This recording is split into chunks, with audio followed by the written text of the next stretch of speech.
teman-teman semuanya? Sudah oke? Sudah on semuanya? Oke, baik. Assalamualaikum warahmatullahi wabarakatuh. Pertama dan yang paling utama, kami hari ini cukup berbahagia karena saksi Adechart yang selama ini kami mohon-mohonkan, mulai dari penyelidikan, bahkan perkara ini sampai ke naik sidik melalui 2 kali surat, dan juga ketika diperiksa BAP secara langsung Fadel memohon untuk diperiksa saksi Adechartnya.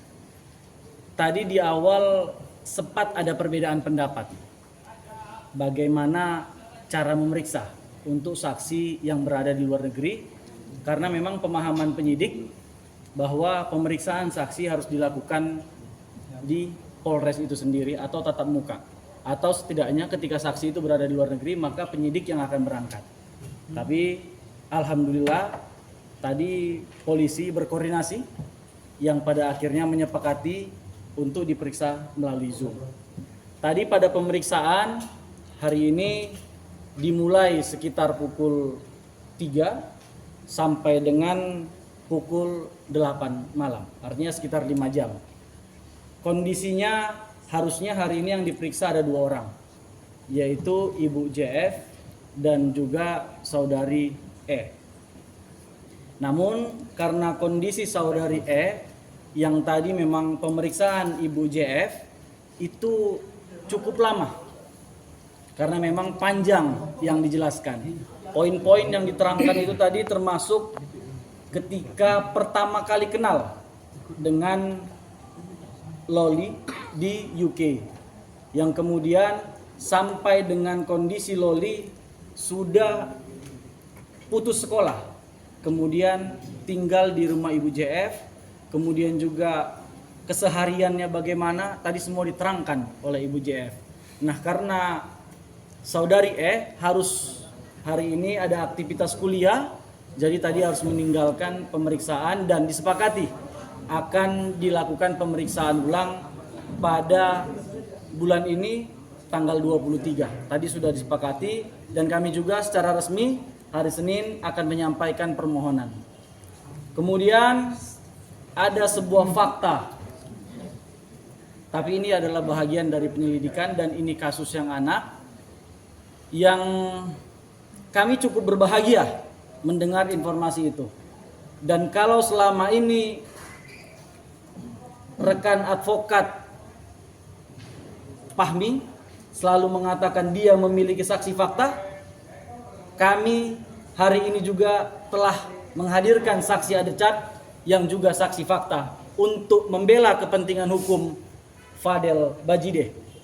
Kami yakin keterangan ini adalah keterangan yang sangat bermanfaat dan keterangan yang akan mematahkan keterangan-keterangan yang mereka sampaikan yang menuduh Fadel melakukan pemaksaan untuk dengan kekerasan untuk melakukan persetubuhan terhadap seorang anak, dan juga tuduhan telah melakukan atau turut serta terhadap perbuatan aborsi.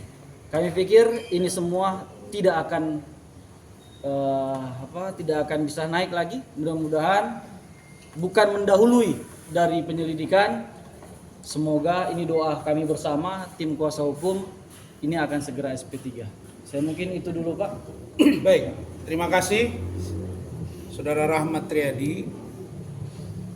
Pertama, saya minta kalian jangan bohongi saya. Jadi bilang udah ada yang pergi. Ini sebentar dulu. Dan saya dengan tim pasti semuanya ingin cepat selesai. Tapi cepat kalau dia tidak komprehensif, yang rugi klien, terus kalian juga informasinya jadi tidak sempurna.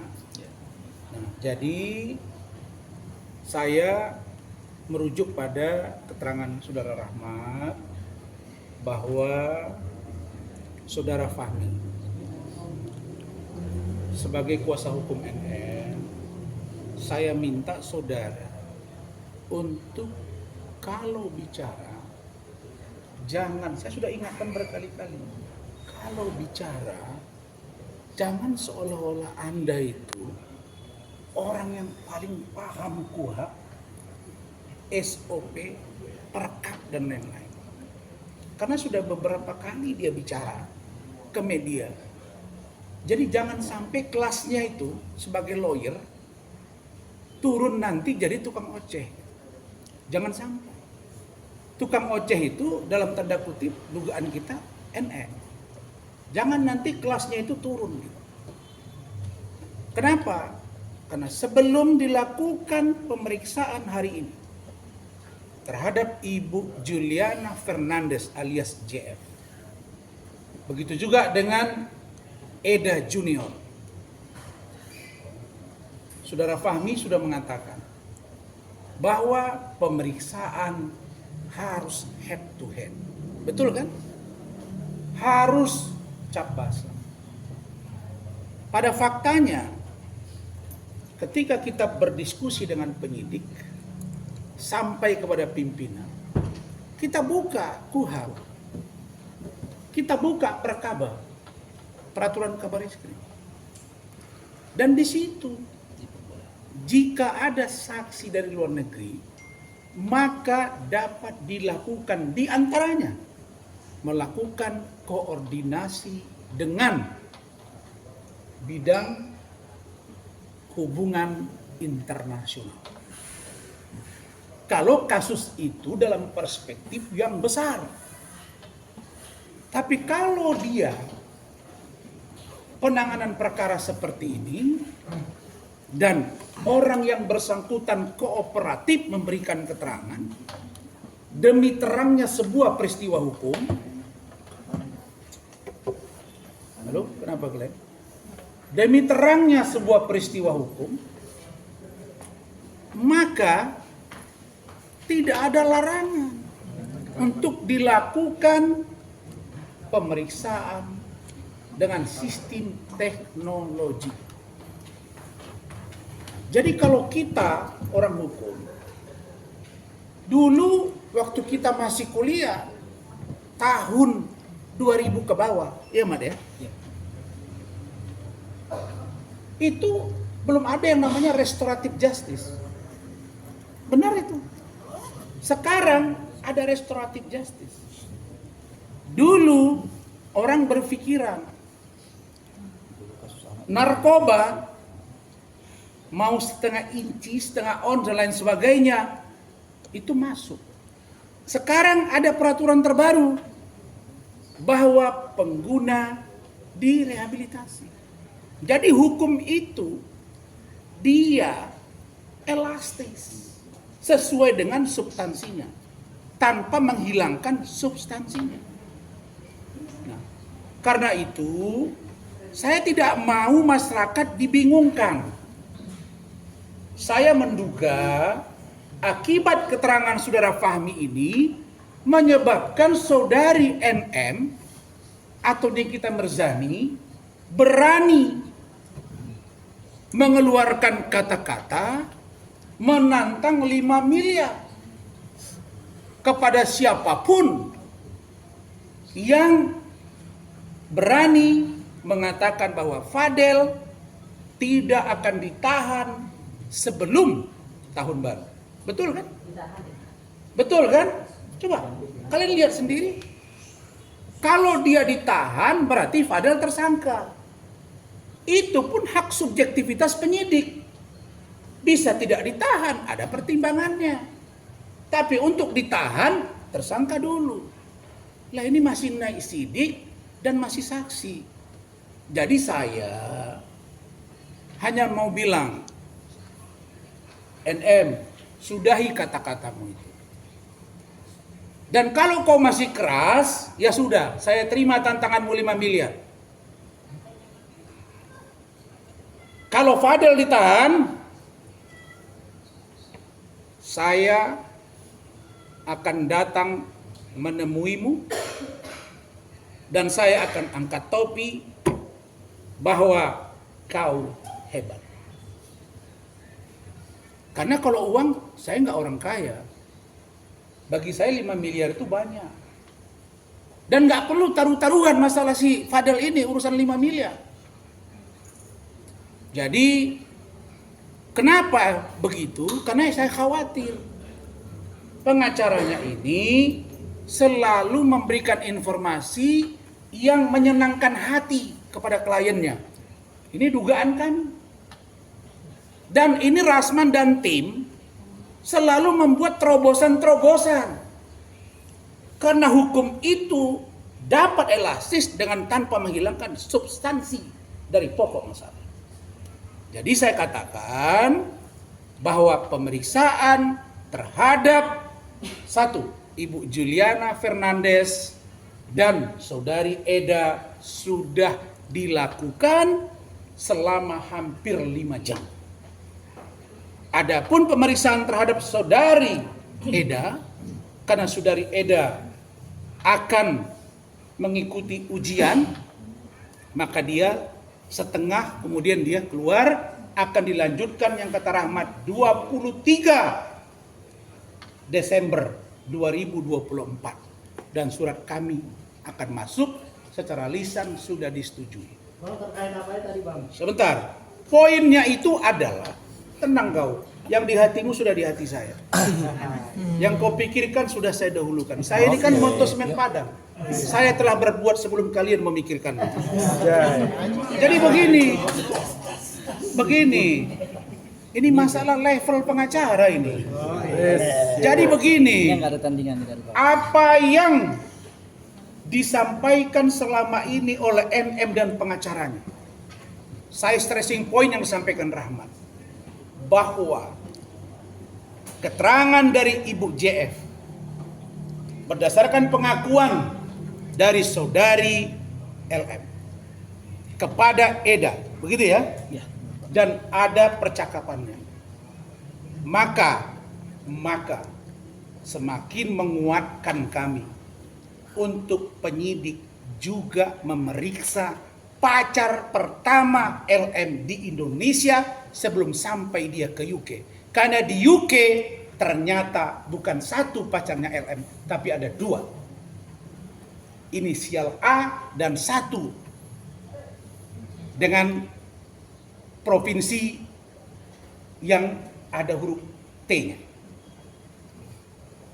Maksudnya apa? Cara bergaul di luar negeri sudah dijelaskan oleh Ibu JF. Informasi yang kami dapat dari awal sudah saya sebut, ini naik sidik karena informasi yang kami dapat diduga karena LM sudah tidak lagi gadis. Pertanyaannya, bagaimana pergaulannya di sana? Sudah diterangkan semuanya.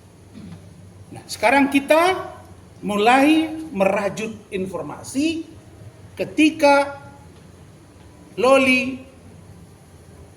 berangkat ke Indonesia berpacaran dengan Fadel.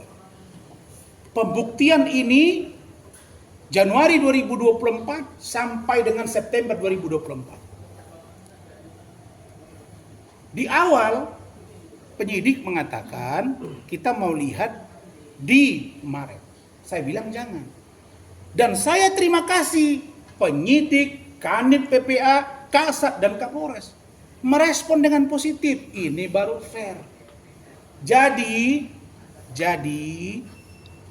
saya boleh katakan penyidik sangat terkejut ketika saya tunjukkan dan Rahmat ada pernyataan NM yang mengatakan akan memberi 5 miliar jika Fadel ternyata tidak ditahan. Jadi informasi yang membingungkan begini, hentikan ini. Poin 1. Poin 2. Tentang Fadel. Fadel sudah dengan terang mengatakan dengan cinta yang tulus dan ikhlas didukung oleh keluarga besarnya, Fadel akan menerima Loli dalam keadaan apapun dengan sejarah masa lalu apapun. Kan luar biasa cinta dia ini. Karena itu sudahlah NN. Saya selalu, kenapa saya katakan restui? Karena kalau saya lihat dan saya sampaikan tadi kepada kalian ketika kami di Polda, Mereka ini mau ada 1000 meriam di depan mata, kalau cinta mereka sudah melekat, mereka akan loncat itu. Tidak peduli. Jadi tembok penjara itu kecil bagi Fadel untuk meraih dan mendapatkan cinta seorang Loli dan Loli kepada Fadel. Benar tidak? Benar. Saya sudah bilang dari awal, karena saya laki-laki dan saya ini orang yang sangat pandai mendekati perempuan. Itu stretching point. Hanya NM yang sulit saya tundukkan. Tapi hari ini ocehannya sudah berkurang. Jadi poinnya adalah pemeriksaan dengan sistem Zoom sudah berlangsung dengan baik. Dan pemeriksaan terhadap Eda 23 Desember. Untuk pemeriksaan Fadel, kami tunggu surat panggilan. Dan kalau Fadel dijadikan tersangka, pemeriksaan belum selesai, sangat tidak masuk akal, dan saya sudah katakan, jangan paksa kami melakukan upaya hukum termasuk pra-peradilan. Tapi melihat profesionalis penyidik, Kanit PPA, Kasat dan Kapolres, insya Allah semua baik-baik saja. Tapi kalau NM masih nantang 5 miliar, monggo saya layani. Itu saja dari saya. Silakan. Bang Richard.